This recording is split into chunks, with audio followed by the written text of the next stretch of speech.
Nah teman-teman sekalian, istighfar ini sebuah bonus dari Allah. Kalau bahasa saya ulangi lagi. Ini adalah bonus dari Allah subhanahu wa ta'ala. Bagaimana setiap orang di antara kita setelah melakukan sekian banyak pelanggaran. Dan tidak ada yang lebih mulia, yang lebih baik, yang lebih dermawan daripada Allah subhanahu wa ta'ala. Sekian banyak pun pelanggaran yang sudah kita lakukan, Allah akan maafkan selama kita mau kembali kepada Dia. Dan dalam banyak hadis Allah subhanahu wa ta'ala mengatakan, saya akan memaafkan wala ubali, dan saya tidak peduli. Allah tidak peduli dengan pelanggaran kita. Ya. Jadi harus ditekankan baik-baik masalah ini teman-teman sekalian. Cukuplah yang sudah berlalu, berlalu. Sampai kita bicara sekarang hari ini ke depan. Jadilah orang mukmin dan mukminah yang benar. Yang mengisi sisa umurnya ini, yang kita tidak tahu kapan akan berakhir. Ya, karena ajal itu rahasia Allah subhanahu wa ta'ala. Kita isi dengan kebaikan-kebaikan, ketaatan-ketaatan. Ya. Dan ini adalah bonus yang luar biasa. Bahkan saya bisa membahasakan istighfar itu dan taubat adalah tiket VIP menuju ke surga di akhirat sana, dan tiket VIP untuk mengembalikan fasilitas yang Allah berikan sebagai rezeki di dunia. Ya, karena dengan taubat, kata Nabi SAW tadi hadis yang sudah saya bacakan, taubat tajubu ma qablah. Taubat membersihkan semua kesalahan yang lalu. Jadi Anda sudah diputihkan. Pernah sudah diputihkan berarti fasilitas secara duniawi dari rezeki dan kebutuhan kita akan dikembalikan oleh Allah Subhanahu wa taala. Bahkan bisa ditambahkan karena kita lebih giat dalam patuh. Dan di akhirat pada saat meninggal kita masuk ke dalam surga. Lalu kenapa teman-teman kita tidak berusaha selalu istighfar? Itulah judul kita. Berusaha senantiasa istighfar. Tidak ada ruginya beristighfar itu. Pernah satu kali Imam Ahmad rahimahullah di masa akhir hidup beliau tergerak hatinya untuk datang ke sebuah kota. Tapi beliau tidak tahu kenapa beliau ke sana gitu. Beliau datang, kemudian sampai ke kota itu, beliau tidak kenal orang-orang, maka beliau ke masjid, ikut sholat. Selepas sholat Isya di masjid tersebut, Imam Ahmad rahimahullah tidak dikenal oleh orang-orang di wilayah itu. Karena zaman dulu tidak ada foto kayak kita sekarang ya. Mudah dikenal, oh ini mukanya ustadz ini, kiai ini seperti ini. Mudah dikenal. Kalau sekarang, zaman dulu tidak bisa. Kecuali orang bertemu langsung. Kemudian kita tahu, oh ini Ahmad bin Hanbal, oh ini Syafi'i, oh ini Abu Hanifah, oh ini Imam Malik, dan seterusnya. Ya. Maka marbot masjid datang, kemudian mengatakan kepada Imam Ahmad, sudah selesai sholat Isya, Anda harus keluar dari masjid. Kata Imam Ahmad, saya musafir, tidak ada kenalan di sini. Saya akan istirahat di masjid. Marbotnya dengan tegas mengatakan tidak bisa. Anda harus keluar dari masjid. Masjid akan dikunci. Gitu kan. Maka Imam Ahmad pun diusir dari masjid tersebut. Andai saja orang ini tahu siapa orang ini, dia adalah Ahmad bin Hanbal, yang terkenal namanya pada saat itu di seluruh wilayah kaum muslimin sebagai imam madhab. Ya. Maka tentu dia tidak akan bermuamalah seperti ini. Yang terjadi teman-teman sekalian, setelah Imam Ahmad disuruh keluar dari masjid, Imam Ahmad istirahat di teras masjid. Orang ini masih mengatakan lagi, hai orang tua, karena Imam Ahmad sudah tua pada saat itu. Nggak boleh di sini. Kata Imam Ahmad cuma teras masjid. Dia mengatakan tidak boleh. Nah rupanya, pembicaraan atau dialog antara Imam Ahmad sama marbot masjid ini didengar oleh seseorang penjual roti di sebelah masjid. Penjual roti di sebelah masjid. Maka penjual roti itu mengatakan, hai syekh. Syekh itu kalau dalam bahasa Arab terjemahan Indonesianya bisa bermakna tiga ya. Bisa syekh itu orang kaya, biasa dipanggil juga syekh karena kaya. Atau orang alim, orang yang punya ilmu, syekh. Atau orang tua, yang sudah tua dipanggil syekh semuanya. Jadi tergantung kondisinya. Kalau itu seorang alim, maka maksudnya syekh adalah kepada alim tersebut. Atau kalau dia orang kaya raya juga dipanggil syekh, gitu kan, karena dia dermawan, suka membagi hartanya kepada orang. Atau memang dia orang sudah tua, ubanan, segala macam sudah kelihatan jenggotnya putih, rambutnya putih, maka dipanggil syekh juga. Penjual roti di sebelah masjid ini melihat Imam Ahmad dianggap orang tua. Sudah tua lalu dia mengatakan, hai syekh, hai orang tua. Kesinilah. Imam Ahmad pergi ke sana. Dia mengatakan, saya sudah mendengar, kata penjual roti ini, saya sudah mendengar tadi dialog Anda sama marbot masjid. Saya punya tempat di sini. Dia bilang, Anda bisa pakai istirahat, silakan. Gitu kan. Imam Ahmad mengatakan, jazakallahu khairan. Duduklah Imam Ahmad, dipersilakan satu tempat. Lalu penjual roti ini terus membuat adonan roti dan membuat roti yang jadi ditaruh di depan dia untuk dijual gitu ya. Nah, ada satu kegiatan yang unik dari penjoroti ini, dia setiap kali membuat adonan, tepung terigu, garamnya, airnya, sambil itu kemudian dia bakar, panasin di api, lalu diletakkan untuk diperdagangkan kepada para pembeli. Dia beristighfar orang ini, astagfirullah wa atubu ilaih, astagfirullah wa atubu ilaih. Terus orang itu begitu. Terus, tidak berhenti. Maka Imam Ahmad bertanya pada dia, mulai kapan Anda ini melakukan kegiatan ini, istighfar ini? Kata dia, sudah lama, dari dulu, dari saya masih muda gitu.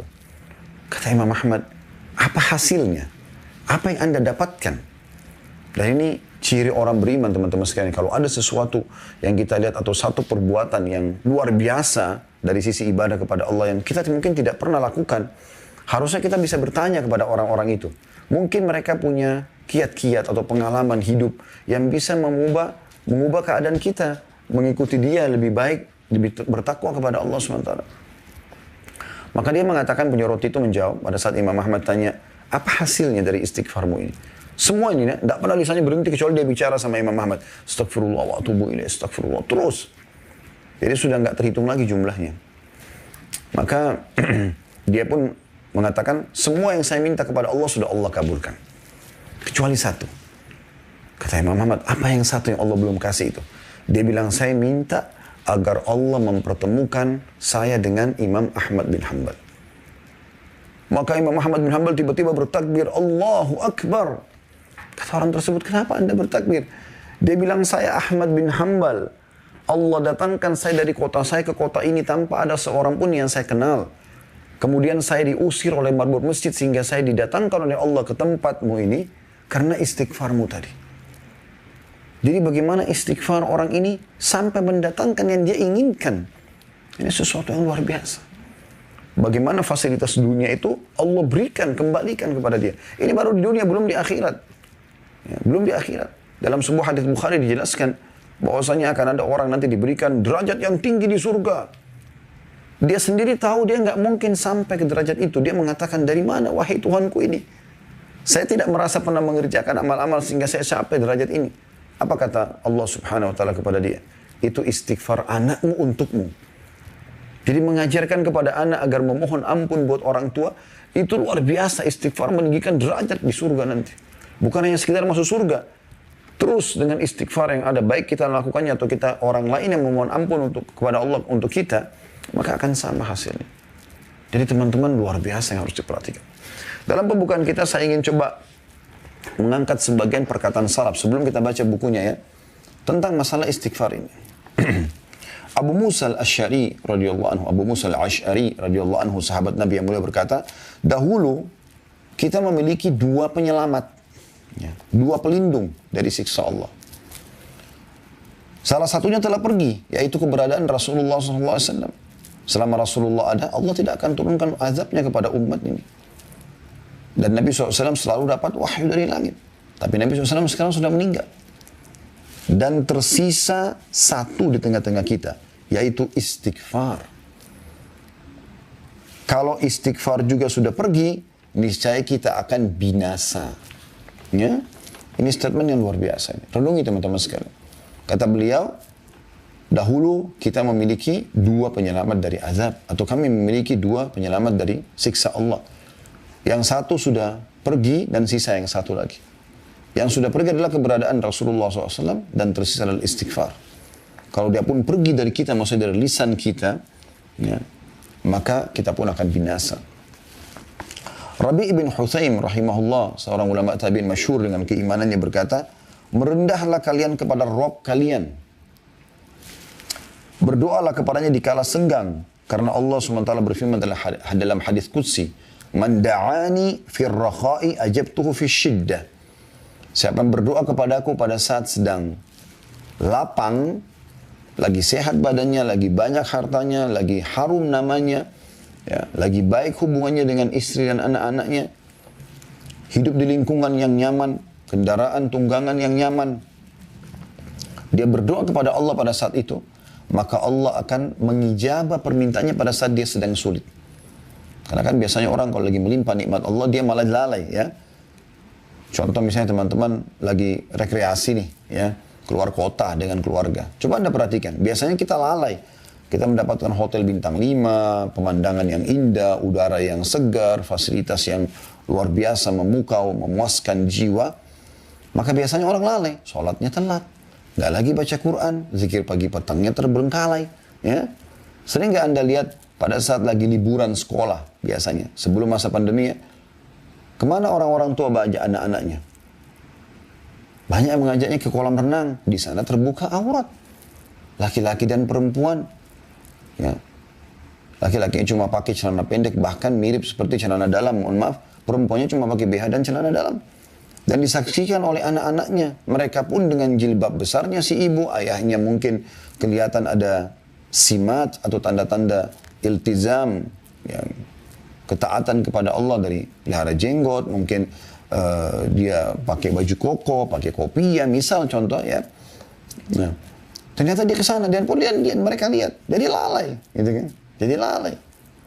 Atau ke pinggir pantai, atau kemana saja tempat-tempat kemaksiatan, atau keluar negeri ke negara-negara kafir, akhirnya terbengkalai, kan gitu. Makanya di saat-saat justru kita lagi puncak-puncaknya nikmat, ya, kita harus lebih kuat dalam beribadah. Harusnya pada saat kita ke puncak, ya, kalau mohon maaf teman-teman yang di luar dari Jabodetabek, mungkin yang belum pernah pun ke sini, puncak itu nama satu wilayah di Jawa Barat yang memang tempat rekreasi. Biasanya orang pergi di weekend ya, di Sabtu Ahad untuk rekreasi keluarga, banyak villa-villa yang disewakan. Mungkin di setiap kota Anda juga ada itulah. Ya.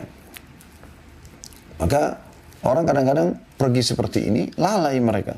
Harusnya kita pada saat pergi seperti itu makin bagus sholat malamnya, di udara yang sejuk, di hotel bintang 5, di pemandangan yang indah, di situ Anda berzikir, Anda bertafakur, duduk di teras hotel, Anda memikirkan penciptaan langit dan bumi. Harusnya seperti itu, ya. Bukan malah lalai. Bukan malah melakukan kemaksiatan kepada Allah SWT. Nah, ini kata kunci, kalau orang mengingat Allah, berdoa kepada Allah, di saat dia sedang senang, malah dia makin giat beribadah, maka Allah akan mengijabah permohonan dia di saat dia lagi susah. Ya. وَمَنْ سَأَلَنِي أَعْطَيْتُهُ. Lanjutan hadis. Dan siapa yang memohon kepadaku, kata Allah, aku akan berikan. Mungkin ada di antara Anda yang berkata, ada permintaan saya yang belum diterima, belum diberi oleh Allah, Ustaz. Maka saya jawab, mungkin. Tetapi mayoritas permintaan Anda sudah Allah kasih. Ada yang Allah tunda, mungkin karena permintaannya tidak wajar, atau dia minta sesuatu yang wajar tapi Allah ingin menguji keimanannya sehingga ditunda beberapa saat, tapi Allah akan ijabah. Contoh mayoritas permintaan kita sudah Allah kabulkan. Bukankah setiap hari kita lapar, teman-teman sekalian? Begitu kita lapar, di hati kita terbesit saja mau makan. Tiba-tiba kita dapat makanan tuh. Kalau tidak, kita nggak mungkin hidup sampai sekarang kan? Bukankah tiap hari kita haus? Tapi begitu kita haus, kadang-kadang cuma kita ucapkan haus nih, mata kita dan pikiran kita terarah ke satu supermarket, lalu kita beli minuman misalnya. Dan kita bebas memilih minuman yang mana kita inginkan. Lalu kita meneguk minuman yang dingin dan sejuk itu, ya, sehingga menghilangkan dahaga kita. Ya, bukankah banyak sekali ya yang lainnya, kita misalnya setiap hari ingin berpenampilan dengan penampilan yang bagus, yang membuat kita nyaman dan penilaian orang juga jadi positif kepada kita. Dan kita punya pakaian. Kalau mau dihitung teman-teman sekalian, pakaian kita dari kita masih bayi sampai kita sekarang ini, berapapun umur Anda, mungkin itu sudah puluhan juta, mungkin ratusan juta nilainya. Begitu juga dengan makanan yang kita konsumsi. Belum lagi hal-hal yang lain, yang gratis.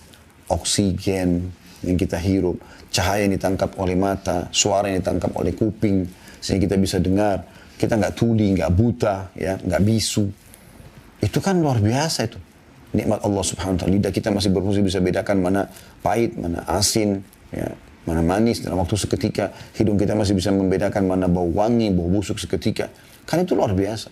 Telinga kita masih bisa membedakan mana intonasi suara yang tinggi, yang keras, mana yang tidak.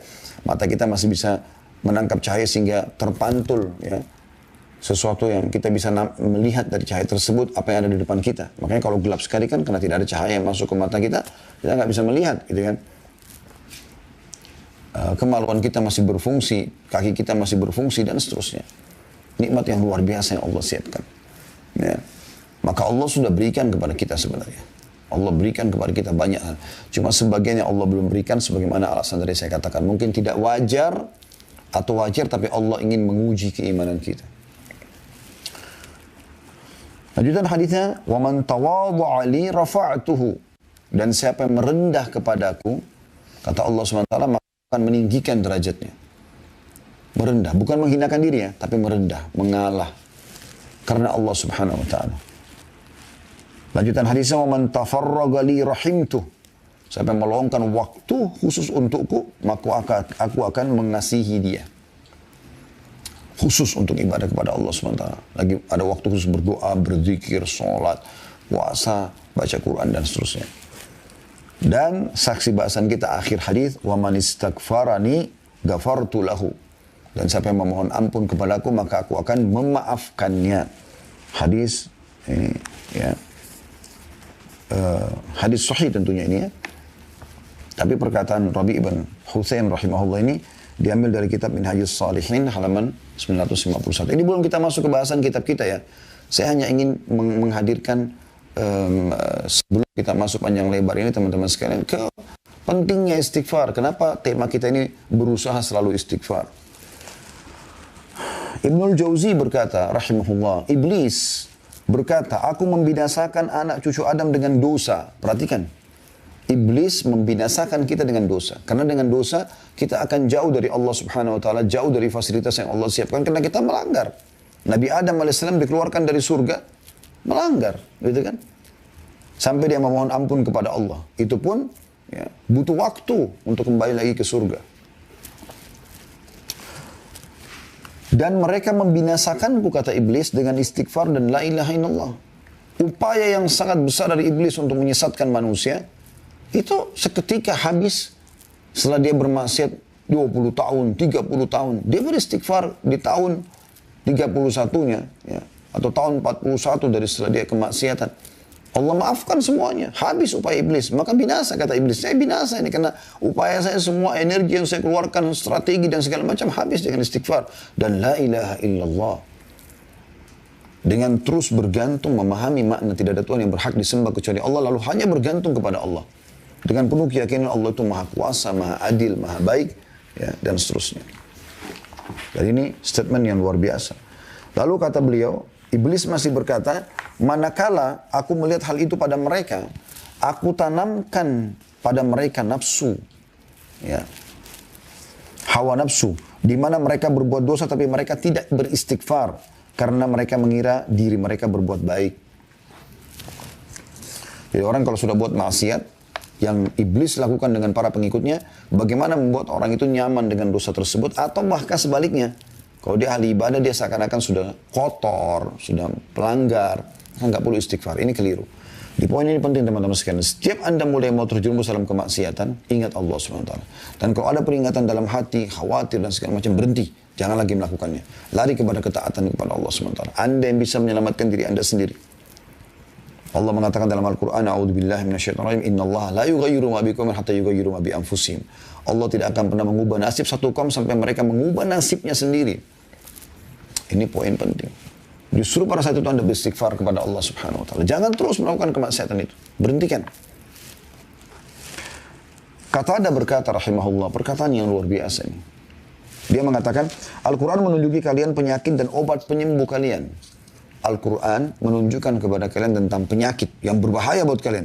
Dan ada penawarnya. Ada obatnya. Penyakit kalian adalah dosa. Penyakit kalian adalah dosa. Nah, kita harus paham, jadi dosa itu penyakit, racun. Berbahaya buat kita. Dosa itu untuk dipelajari dan ditinggalkan. Amal soleh dipelajari itu diamalkan. Dan obat penyembuh kalian dari dosa tersebut adalah istighfar. Adalah istighfar. Ali radhiyallahu anhu berkata, statement yang menarik sekali dari beliau. Sahabat Nabi yang mulia. Yang aneh adalah orang binasa padahal keselamatan bersamanya.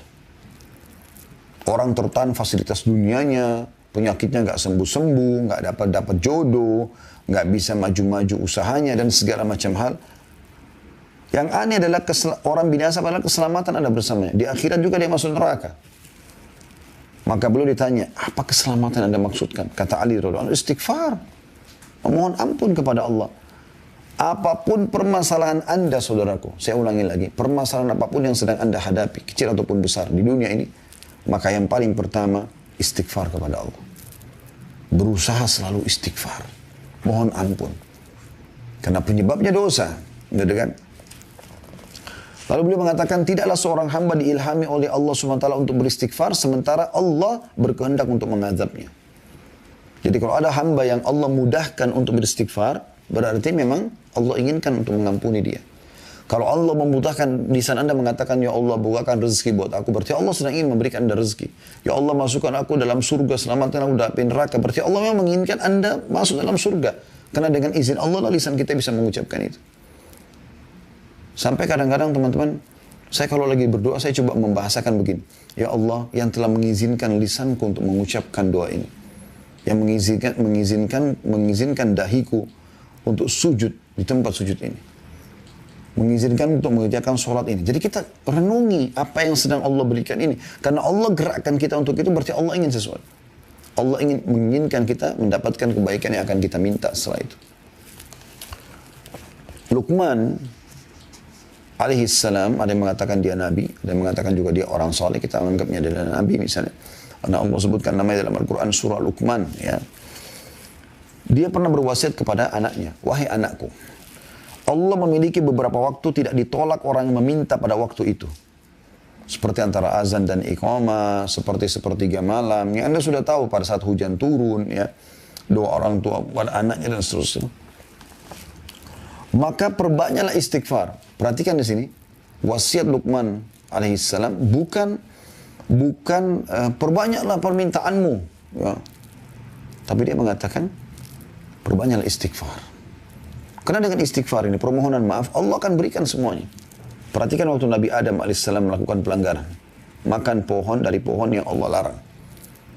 Apa yang terjadi? Apakah Nabi Adam mengatakan, ya Allah, kembalikan aku ke surgamu? Bukan. Nabi Adam mengatakan, Rabbana zalamna anfusana. Ya Allah, kami telah menzalimi diri kami. Wa in lam taghfir lana wa tarhamna lanakunanna minal khasirin. Kalau engkau tidak memaafkan kami, mengasihi kami, maka kami termasuk orang-orang yang rugi. Karena Nabi Adam alaihissalam sangat faham dengan memohon ampun kepada Allah akan kembali fasilitas tersebut. Ya, seperti itu. Aisyah berkata, radhiyallahu anha, ummul mukminin, Tuba ini sebuah tempat di surga, ya, pohon di surga, atau sebuah pohon di surga. Tuba bagi orang yang mendapatkan banyak istighfar dalam buku catatan amalnya. Kemudian Abul Minhal rahimahullah berkata, tidaklah seorang hamba didampingi dalam kuburnya oleh pendamping yang lebih dia cintai daripada istighfar. Kalau Anda mau pendamping yang paling Anda suka di kuburan, yang Anda merasa tentram dengannya, karena memang dalam sebuah hadits Bukhari dijelaskan, seseorang itu akan ditemani oleh amalnya. Amal soleh itu akan berbentuk seperti makhluk, kalau dia amal soleh, seperti bentuk makhluk yang tampan, yang wangi, yang bercahaya. Dan dia kagum jenazah ini karena berada di sebelah amal itu. Dan kalau orang naudzubillah meninggal, semoga Allah selamatkan kita dan memaafkan kalaupun kita punya kesalahan masa lalu. Dari perzinahan, dari minum khamar, dari narkotika, dari menipu orang, dari segala macam perbuatan buruk, maka akan berbentuk wujud. Ya. Bentuk wujud, sosok yang menakutkan, yang mengeluarkan bau yang sangat busuk. Ya.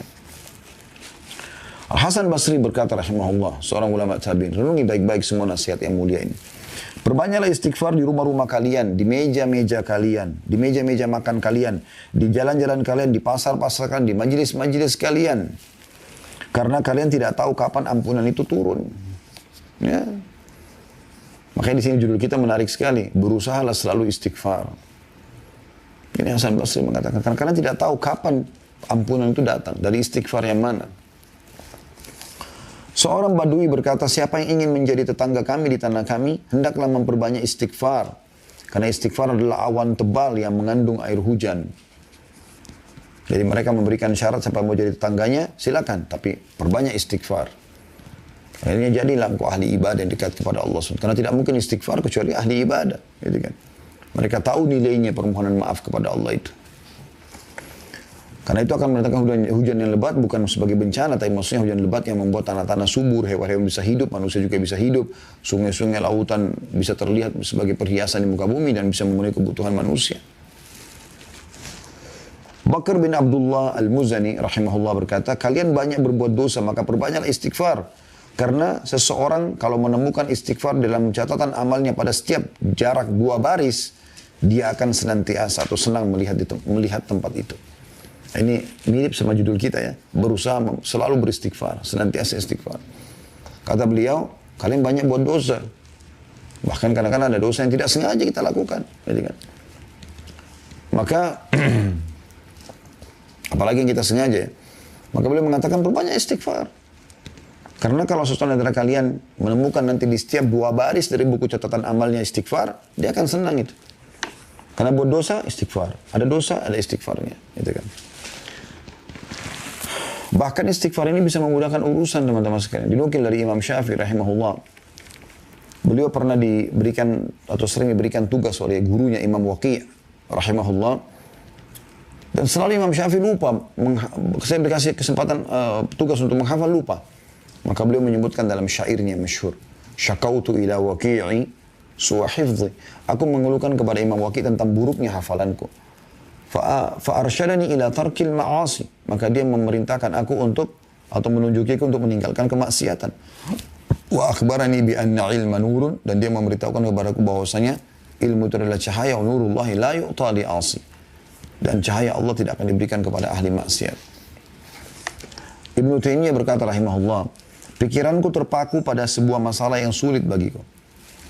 Maka aku beristighfar kepada Allah 1000 kali sampai dadaku dilapangkan dan masalah sulit terpecahkan. Aku kadang berada di pasar, di masjid atau di sekolah, tapi hal itu tidak menghalangiku dari zikir dan istighfar sampai aku meraih apa yang aku inginkan. Nah itu kan luar biasa statement ini. Ini semua teman-teman statement yang menarik yang harusnya kita jadikan sebagai bahan renungan. Baik, saya akan mulai membaca teman-teman sekalian apa yang menjadi bahasan kita pada kesempatan ini di halaman 70 tentang berusahalah untuk senantiasa istighfar. Di antara yang disyariatkan dan dianjurkan Allah Subhanahu wa taala, kata penulis, kepada hambanya ialah senantiasa beristighfar kepadanya Azza wa Jal, maksudnya kepada Allah Subhanahu wa taala. Dan itu adalah petunjuk para nabi alaihi wassalatu wassalam. Allah SWT berfirman kepada Nabi Nuh AS dalam surah Nuh ayat 28. Allah perintahkan para nabinya beristighfar. Para nabi itu maksum. Nabi itu dimaafkan kesalahannya. Tapi perhatikan apa Allah anjurkan kepada mereka. Manusia-manusia terbaik yang Allah pilih sebagai utusannya. A'udzu billahi minasyaitonir rajim, surah Nuh ayat 28. Rabbighfirli wa liwalidayya wa liman dakhala baitiya mu'minan walil mu'minina wal mu'minati wa la tazididz zalimina illa tabara. Wahai Tuhanku, ampunilah aku, ibu bapakku, dan siapapun yang memasuki rumahku dengan beriman, dan semua orang yang beriman, laki-laki dan perempuan.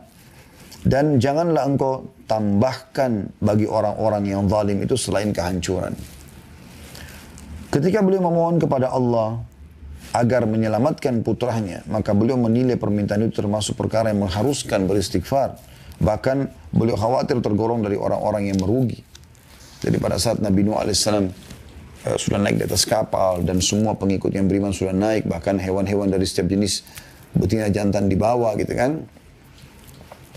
Maka Nabi Nuh melihat anaknya. Ya. Maka Nabi Nuh memanggil anaknya untuk naik. Ayo naik. Tapi anaknya nolak, tidak mau. Tetap tidak mau. Dan dia mengatakan, saya akan pergi ke gunung yang tinggi untuk menyelamatkan diri. Nabi Nuh sudah bilang, tidak ada lagi yang bisa selamat dari siksa Allah pada hari ini. Tapi karena dia tidak mau, ya, maka tenggelamlah anaknya. Depan matanya dia lihat anaknya tenggelam, mati dalam keadaan kafir. Nabi Nuh sempat berkata, ya Allah, sungguhnya dia dari keluargaku. Dan janjimu adalah benar. Maka Allah menegur Nabi Nuh AS. Sungguhnya dia bukan lagi keluargamu, hai Nuh.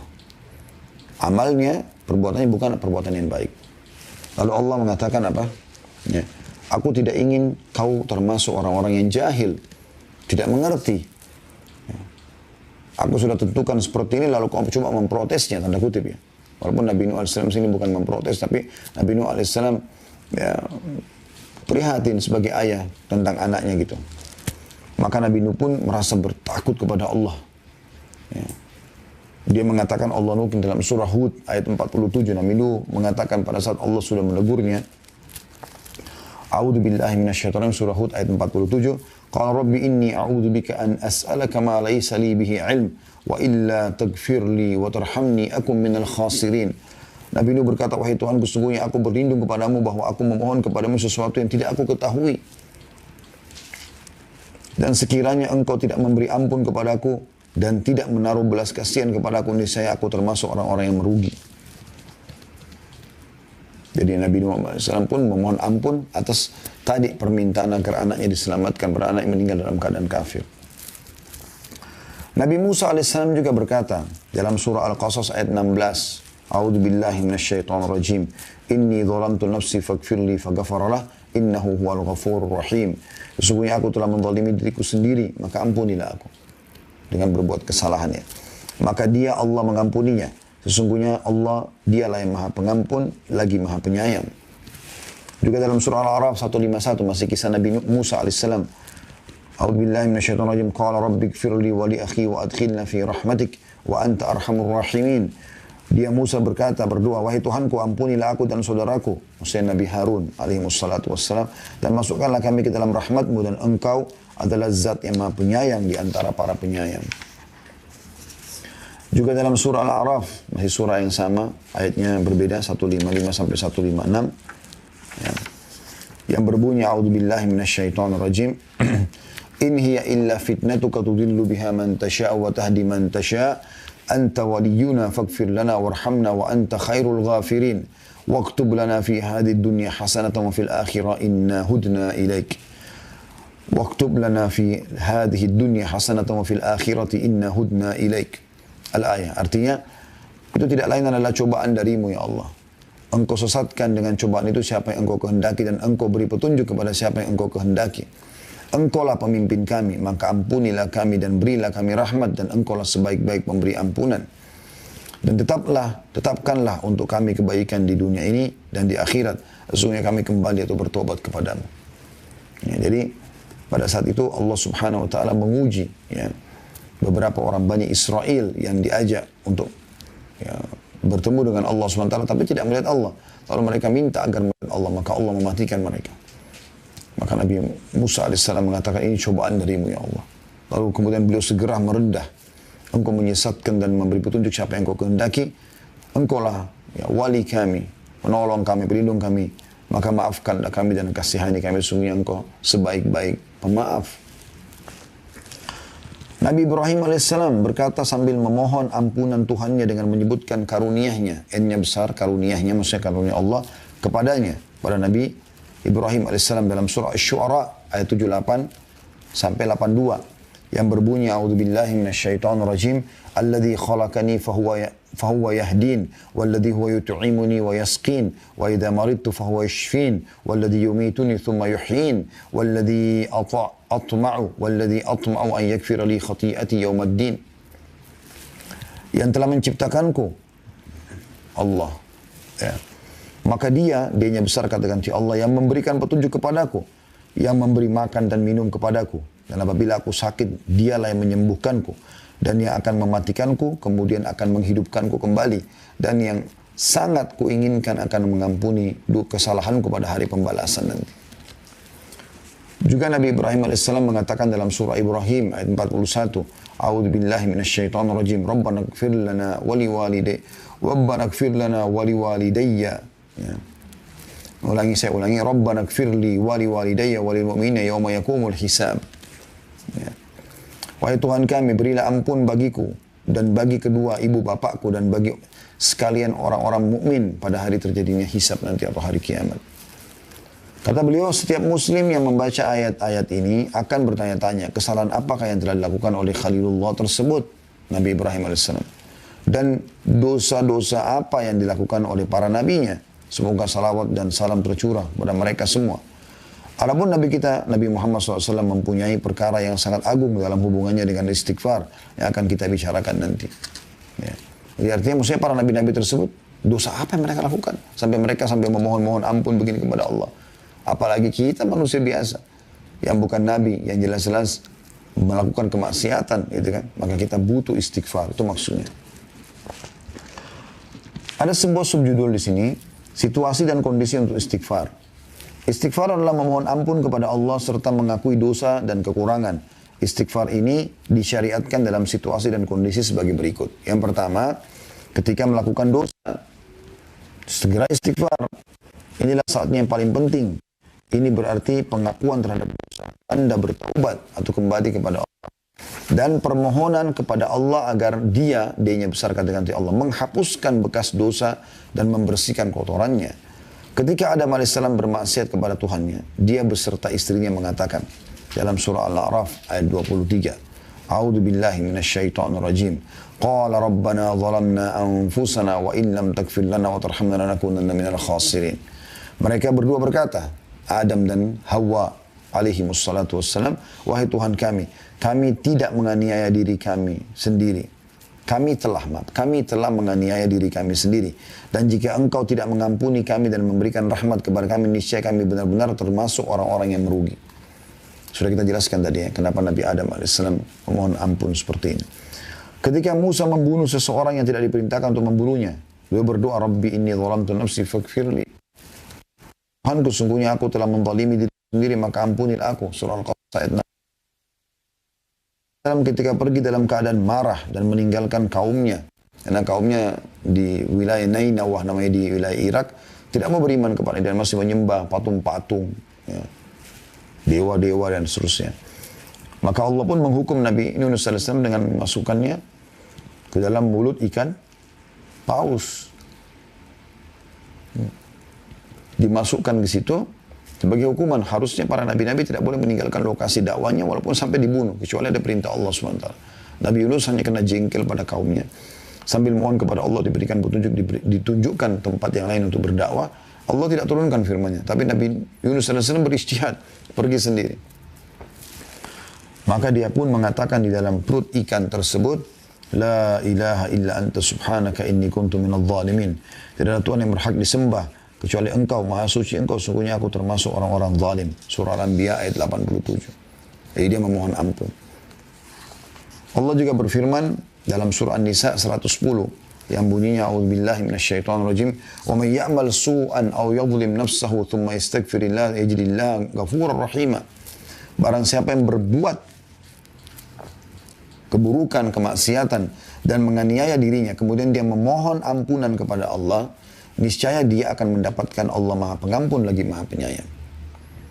Jadi siapapun berbuat dosa, sebesar apapun, sebanyak apapun dia melakukannya, selama dia mau istighfar dan bertobat kepada Allah, tentu yang tulus ya, bukan hanya istighfar, ya sudahlah Ustaz kan tadi bilang istighfar, astagfirullah, tapi dia tidak niat dalam hatinya, maka ini berbeda, tidak masuk. Orang harus memohon ampun, istighfar kepada Allah, memang menyesali perbuatannya gitu kan, maka dia akan mendapatkan Allah Maha Pengampun lagi Maha Penyayang. Juga dalam surah Al-Imran ayat 135 Allah mengingatkan pada saat orang mau terjerumus dalam dosa, kemudian dia ingat Allah, lalu dia beristighfar, itu Allah maafkan. Pada saat kita mau melakukan satu perbuatan dosa, lalu kita merasa khawatir, takut, segala macam, itu adalah sebuah karunia yang luar biasa. Allah sebutkan dalam surah Al-Imran 135, A'udzubillahi minasyaitonirrajim, walladzina idza fa'alu fahishatan aw zalamu anfusahum dzakarullah fastaghfiru lidzunubihim wa may yaghfiru dzunuba illallah. Dan orang-orang yang apabila mengerjakan perbuatan keji atau menzalimi diri mereka sendiri, mereka segera berzikir, mengingat, menyebut Allah, lalu memohon ampun atas dosa-dosa mereka. Dan siapa lagi yang dapat mengampuni dosa selain Allah? Jadi pada saat Anda mau berzina, Anda mau berbohong, Anda melakukan perbuatan batil, ada rasa khawatir, segera tangkap rasa khawatir dari Allah SWT. Astagfirullah wa atubu ilaih. Ya memang saya melakukan, ya memang saya tidak mau lakukan ini. Misalnya, ya. Perbuatan zina maksudnya, tidak mau melakukannya. Atau dia melakukan kebohongan, iya memang saya melakukannya, dia jujur. Gitu ya. Karena takut hanya kepada Allah SWT. Rasulullah SAW bersabda kepada Aisyah radhiyallahu anha, Ya Aisyah, in kunti al-mamti bi dzambin fastaghfirillah, fa inna at-taubata min adz-dzambi nadamu wal istighfar. Wahai Aisyah, jika kamu telah melakukan dosa, memohon ampunlah kepada Allah, sebab sesungguhnya taubat dari dosa adalah penyesalan dan beristighfar. Hadis riwayat Ahmad jilid 6 halaman 264. Ya. Dari hadis ini kita akan coba membaca beberapa hadis-hadis ya setelahnya yang menjelaskan kepada kita tentang anjuran untuk beristighfar pada saat sedang melakukan perbuatan dosa, ya. Kemudian beliau mengangkat lagi hadis yang lain. Hadis Abu Hurairah radhiyallahu anhu disebutkan bahwa Rasulullah SAW bersabda, Innal abda idha akhta'a khati'atan nukitat fi qalbi nuktatun sauda fa idha huwa naza'a wastaghfara wa taba suqila qalbu wa in 'ada zida fiha hatta ta'luwa ala qalbih wa huwa ar-rannu alladhi dhakara Allah kalla barrana ala qulubihim ma kanu yaksibun. Surah Al-Mutaffifin ayat 14. Terjemahan hadis ini, sesungguhnya kata Nabi SAW, seorang hamba melakukan satu kesalahan atau dosa, maka dalam hatinya terbentuk satu bercak hitam. Dosa itu luar biasa. Berhentikan fasilitas, menggelapkan hati, yang merupakan mahkota daripada tubuh ini. Gitu kan. Jika dia meninggalkan kesalahannya, beristighfar dan bertaubat, maka hatinya dibuat cemerlang kembali, dihapus. Menjadi terang benderang lagi. Menjadi punya ide-ide yang brilian. Semuanya kebaikan yang dia terlintas di hatinya. Gitu kan. Dari kejujuran, dari tanggung jawab, dari amanah, dari sedekah, dan seterusnya. Namun, kata Nabi SAW, jika dia melakukan dosa, dia malah dari dosa ke dosa lagi. Dari dosa ke dosa terus. Bukannya bertaubat, maka bercak hitam itu dibuat semakin bertambah. Sehingga menutupi hatinya. Dan itulah makna ar-ran yang Allah sebutkan dalam surah Al-Mutaffifin. Ya. Kalla barran. Ya. Sekali-kali tidak, bahkan apa yang mereka kerjakan itu telah menutupi hati mereka. Dari maksudnya menutupi hati itu jadi keras hatinya. Bahkan dalam ayat Al-Quran yang lain Allah mengatakan au asyaddu kaswah, lebih keras daripada batu. Karena sudah luar biasa, dari dosa ke dosa bahkan dianggap seperti permainan saja. Orang seperti ini subhanallah, mau bencana alam, mau ada teman di sebelahnya lagi naik mobil bersama tabrakan, mati depan matanya, pecah kepalanya, keluar dan tidak tersentuh sama sekali. Orang beriman itu sedikit aja. Sedikit aja tanda-tanda yang kelihatan depan matanya dan dia khawatir, maka dia langsung kembali kepada Allah. Nabi Muhammad SAW dikatakan dalam riwayat yang sahih, kalau melihat ada gumpalan awan hitam, ya, beliau gelisah, bolak-balik. Sampai pasti turun air hujan yang sejuk, yang benar, baru beliau tenang. Beliau khawatir jangan sampai gumpalan asap itu justru siksaan Allah yang datang. Begitu orang beriman, pekahnya, hati-hatinya gitu. Bahkan sebagian salafus salih mengatakan, aku tahu aku punya dosa pada saat aku melihat perubahan sikap dari pasangan hidupku. Suami ataupun istri. Ya. Tungganganku. Bahkan tikus yang masuk ke dalam rumahku. Teman-teman tahu, coba renungi ya. Tafsir surah Saba. Surah nomor 34 tentang negeri Saba. Ayat 15-nya, seingat saya ayat 15 itu. Yang menceritakan tentang bagaimana Allah menjadikan mereka sebagai tanda-tanda kebesaran. Dalam buku Fathul Qadir, ya, disebutkan di tafsir ayat ini, bahwasanya saking patuhnya penduduk Sabak pada saat itu, ya Allah jadikan tanda-tanda kebesaran. Allah mengatakan baldatun thayyibatun warabbun ghafur, ya, negeri yang makmur, yang tentram, yang nyaman, ya. Itu dan Tuhannya Maha Pengampun. Dikatakan saking makmurnya pada saat itu mereka tidak punya hewan-hewan yang membahayakan buat mereka. Lalat, nyamuk, kutu, kalajengking dan lain-lainnya. Maka dinukil juga bahwasanya ya, seorang wanita kalau mau manen buah, dia cuma menaruh keranjang di atas kepalanya, kemudian dia jalan di bawah pohon. Dia jalan di bawah pohon, maka buah-buah itu jatuh sendiri sampai memenuhi keranjangnya. Saking luar biasanya. Tapi setelah generasi-generasi yang datang ada yang kufur kepada Allah, mereka malah bermaksiat kepada Allah, Allah hilangkan semua itu. Allah hancurkan bendungan mereka namanya Saddul Ma'rib. Allah hancurkan sehingga berubahlah kebun-kebun yang tadinya buah-buahan, sayur-sayuran yang luar biasa, yang nyamannya, itu menjadi dua perkebunan dari pohon-pohon cemara dan pohon-pohon sidir, ya, atau bidara yang berduri. Kemudian kata beliau dalam As-Sahihain lanjutannya, dari hadis Abu Hurairah radhiyallahu anhu bahwasanya Nabi SAW bersabda, Inna abdan asaba dhanban faqal Rabbi adhnabtu faghfirli faqala rabbahu alima abdi anna lahu rabban yaghfiru dhanba wa ya'khudhu bih ghafartu li abdi thumma makatha ma syaa Allah thumma asaba dhanban faqala alima abdi anna lahu rabban yaghfiru dhanba wa ya'khudhu bihi ghafartu li abdi thumma asaba dhanban faqala rabbi adhnab akhar faghfir li qala alima abdi anna lahu rabban yakfiru dhanb wa ya'khudhu bihi qad ghafartu li abdi fa'mal ma syaa falyamal ma syaa. Artinya sungguhnya seorang hamba melakukan dosa, maka dia berkata, wahai Tuhanku, aku telah melakukan satu dosa, maka ampunilah. Tuhannya berfirman, hambaku tahu bahwa dia mempunyai Tuhan yang mengampuni dosa dan menghukumnya karenanya. Maka ya, Allah mengatakan, aku pun telah mengampuni hambaku ini. Kemudian berjalan waktu yang Allah tentukan untuk dia dari masa umurnya. Kemudian dia melakukan dosa lagi beberapa waktu tahun setelah itu. Beberapa waktu setelah itu dia melakukan dosa lagi. Lalu dia memohon, dia mengatakan lagi, wahai Tuhanku, aku telah melakukan dosa, memohon ampun kepada Allah. Lalu Allah mengatakan, hambaku mengetahui bahwasanya dia mempunyai Tuhan yang akan mengampuni dosanya.